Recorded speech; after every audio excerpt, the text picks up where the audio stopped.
Hello to you out there, wherever you're watching us from. Africa, Europe, America, Middle East, or Asia. Or even if you are watching us online or offline. You're warmly welcome to this edition of the show, Digivation Network on AIT. And I am Bayero Agabi. This edition is a special one. It is special because it features an exclusive, first of its kind, and no-holds-barred interview. It is an interview with the Executive Vice Chairman of the Nigeria Communications Commission, NCC, Professor Umar Garba Danbatta. In this edition, you will get to know why and how 9 mobiles survive and its staff intact, plus the regulator's plan on poor internet provision in Nigeria through increased broadband penetration. We also ask him if he wants to be known as a punitive regulator or not.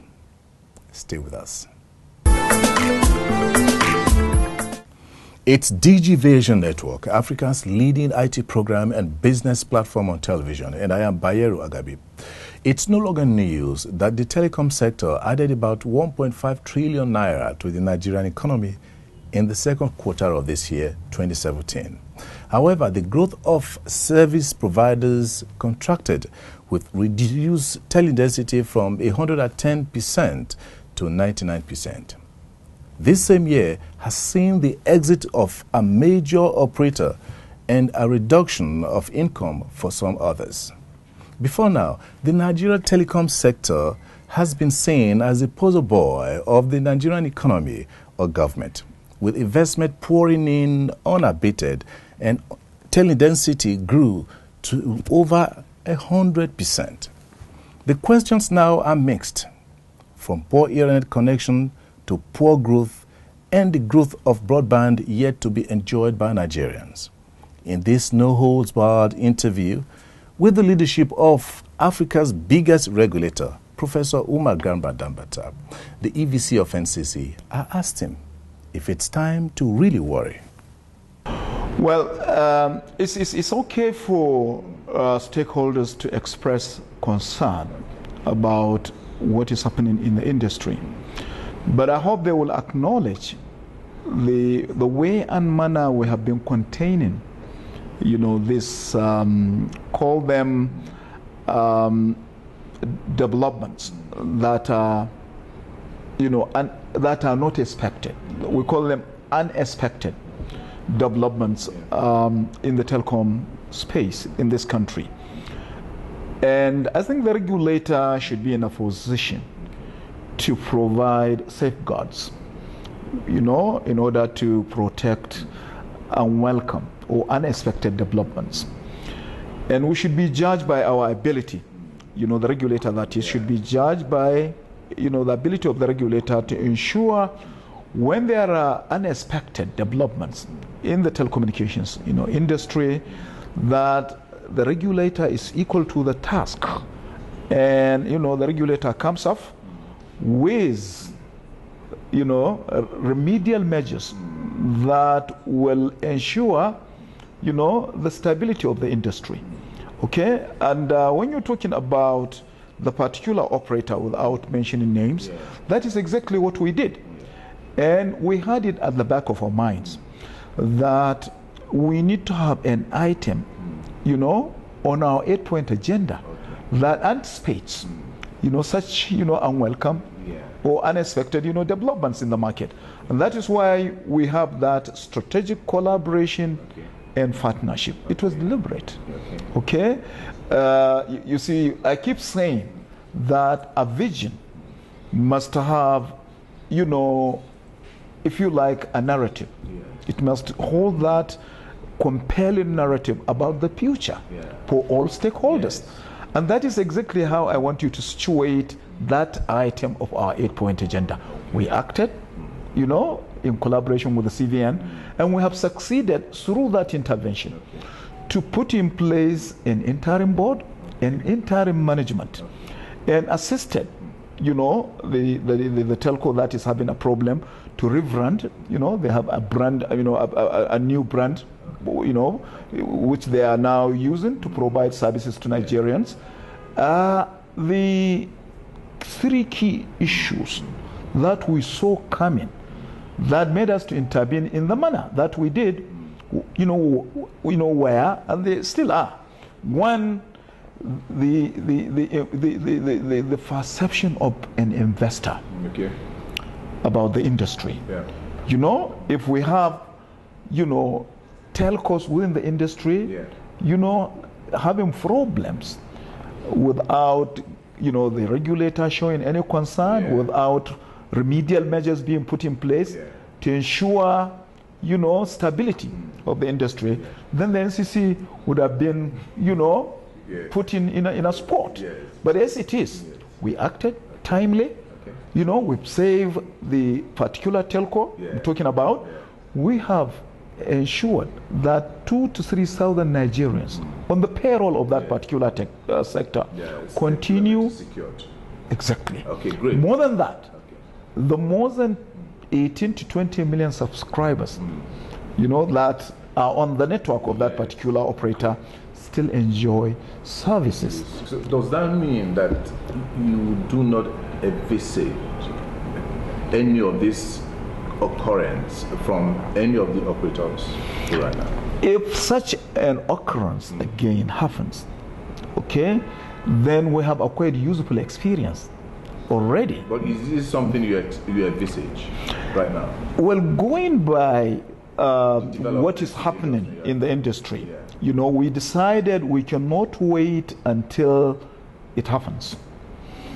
We have already initiated a process of doing a health check on all the operating companies in Nigeria, the telecommunications companies. Is on right now. It is going on as I'm talking to you. Okay. You know, and that is to show you that the regulator, I think we expect, you know, an interim report to come in the next couple of weeks, maybe 2 to 3 weeks. Okay, so carrying out the health check does indicate that you expect that maybe something of this nature can happen. Well, I'm glad you used the word maybe, but I am one who is, you know, not disposed to jump into conclusions. Okay. If there's a process that is ongoing, as an engineer, I would rather wait and look at the outcome of that process. Okay. What are the facts and figures that will support, even if it is a hypothesis? Because, you know, I may have the wrong hypothesis. Absolutely. Okay, so I'm disposed to wait until I have preliminary, you know, a preliminary report before me that points to where we are going.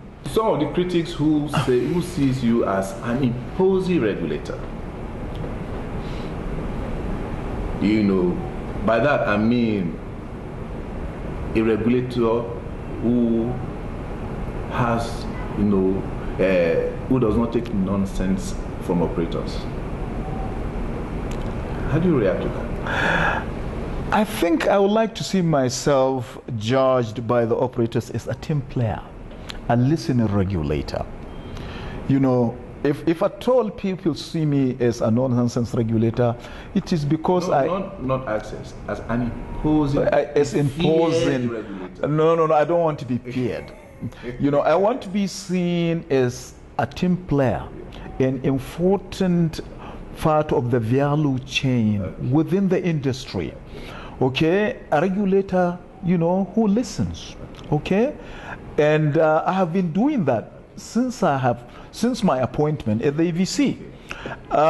Where I do not hesitate is when we see a clear case of regulatory breach. And you know, Byro, we are not in a haste to sanction breach. That is why it says, first of all, do compliance monitoring always. That is the name of the department, you know, in the NCC. It is called compliance monitoring and enforcement.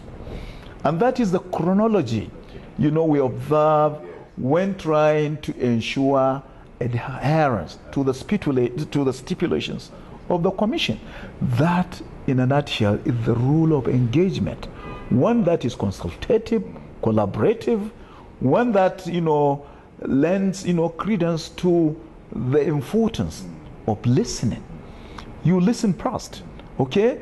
Even where we establish breach, we would like to know what led to the breach. And if there are if there's a convincing argument to justify the breach, then we say it should not happen again. And we move on. Absolutely, absolutely. that's very good for me. Okay, so let us now take a look at the data services. Good. Because from the evolution that we have seen, yes, voice has become just an add-on. Correct. It's no longer the major issue. I agree. So with data becoming the major issue, infrastructure for data in Nigeria is a major headache. It is. Okay. How are you addressing this to ensure that we enjoy what we pay for? Okay. To buttress what you just said, the statistics we have for July exactly, support what you just stated. Voice subscription is going down. It has gone down to 138 million, down by more than 10 million. But the data subscription, data usage is going for the 7th month. We noticed that. Okay? And one would expect that telecommunications companies are making more money than they were making, from, mobile voice services and SMS. But I know that consumers are very clever. Consumers are migrating to data services because of the high tariff for voice and SMS. And fortunately, the data services enable you to, in any case, enjoy voice services.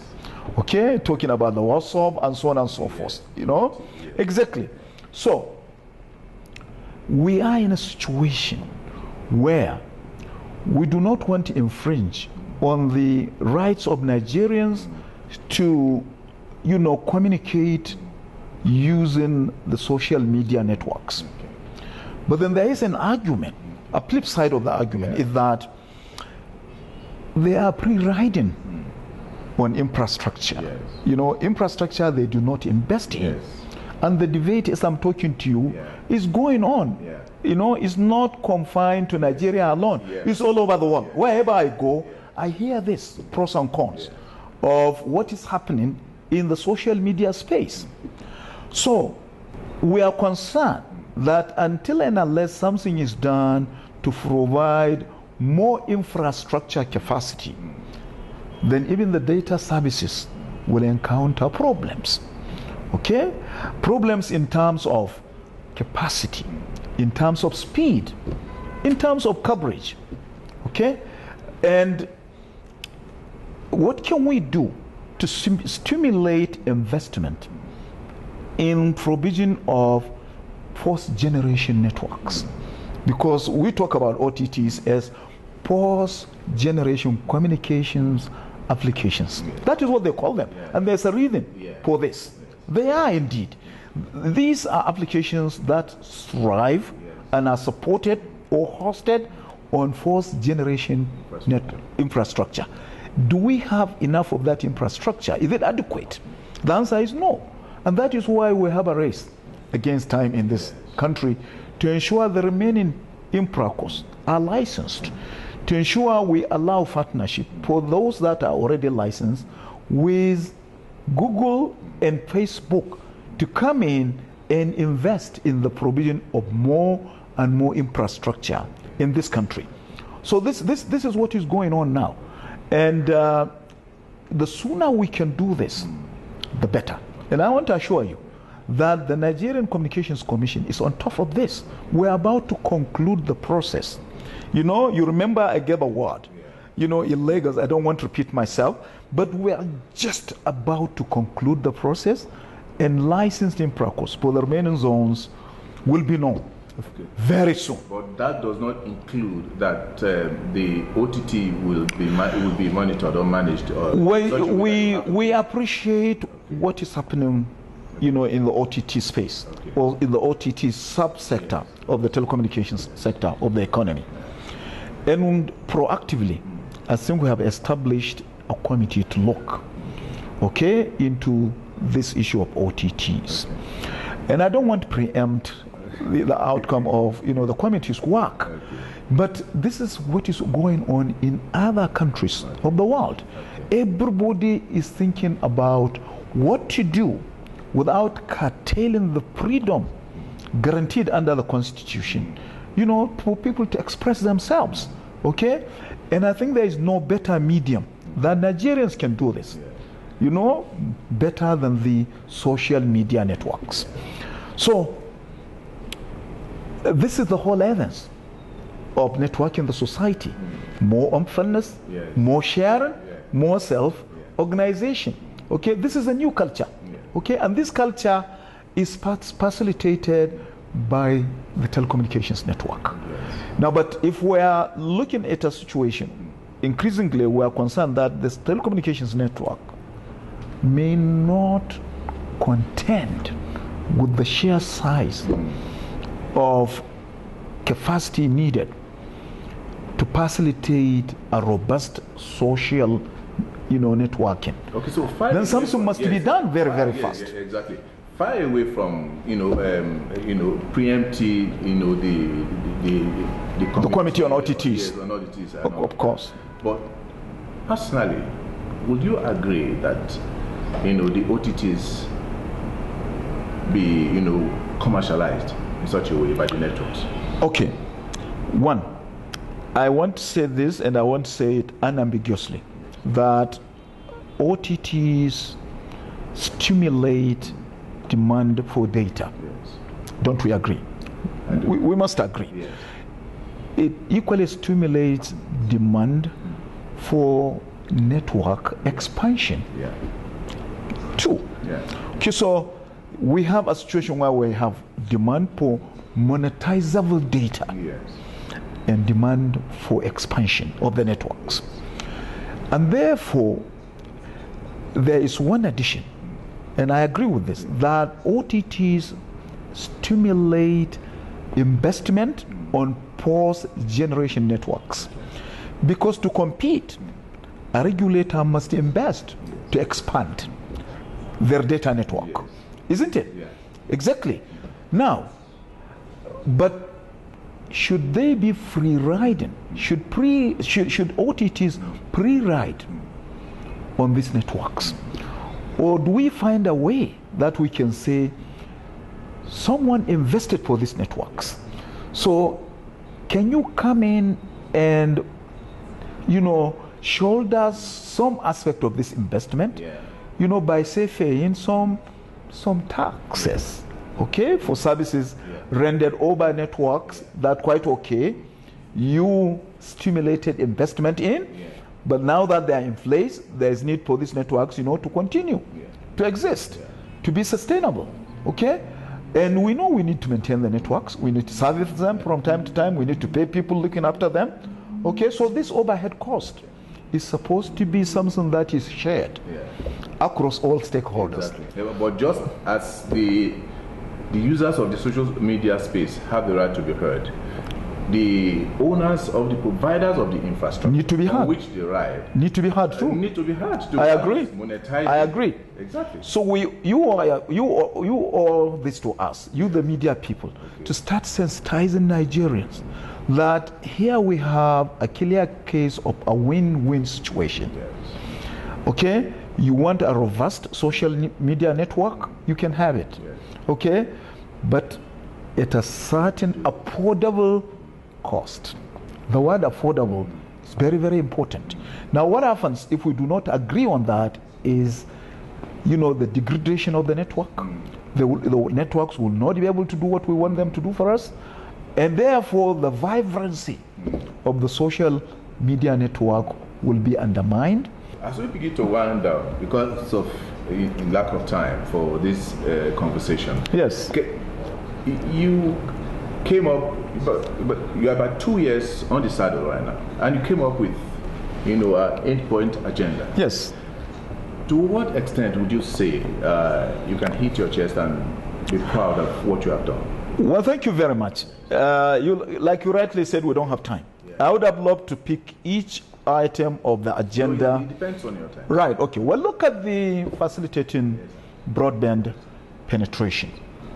We have succeeded in selling or in auctioning spectrum that we had in our foundation, because the regulator has no business giving spectrum. We have replanned, we have refarmed, and we have, in the process of doing this pre-up spectrum, and as I'm talking to you now, the 2.6 gig spectrum with a slot of about 14, these slots have gone. Yeah. And MTN collected 6.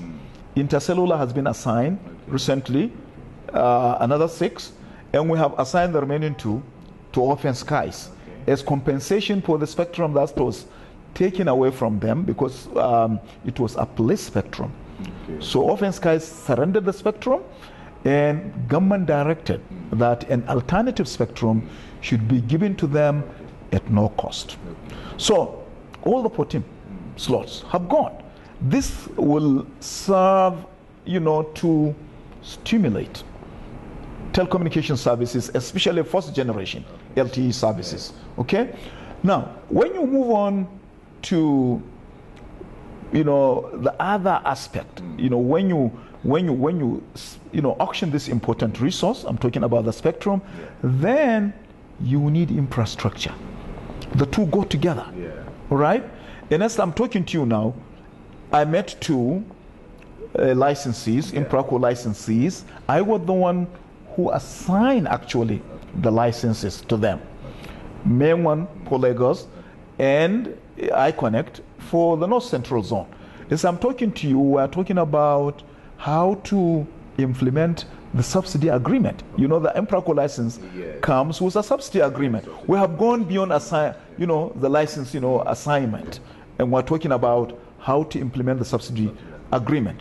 We have put in place an implementation monitoring committee for infrastructure deployment, and they're busy.